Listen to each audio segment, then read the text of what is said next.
Sa Cotabato Province, arestado ang isang high-value individual matapos makumpiskahan ng hininalang shabu at mga matataas na kalibre ng baril sa isinagawang operasyon sa Pikit.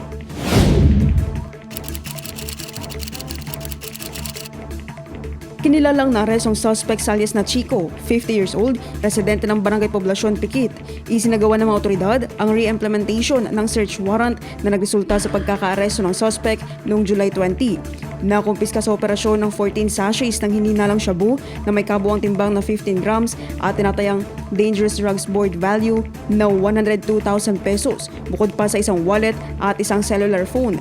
Sa karagdagang paghahalughog sa lugar, na-recover din ang 4 na baril na kinabibilangan ng isang caliber 45 STI pistol, isang 9mm CZP 10C pistol, isang CZ858 rifle at isang PF caliber 9mm pistol. Ang mga nakumpisang iligal na droga ay isinuko sa PIDEA Regional Office 12 para sa kaukulang dokumentasyon, habang ang mga baril ay nasa kustodiya ng Pikit MPS para sa verifikasyon at iba pang legal na proseso. Kasalukuyan nasa kustodiya ng pulisya ang suspect habang inihahanda ang pagsasampa ng kaukulang mga kaso laban sa kanya.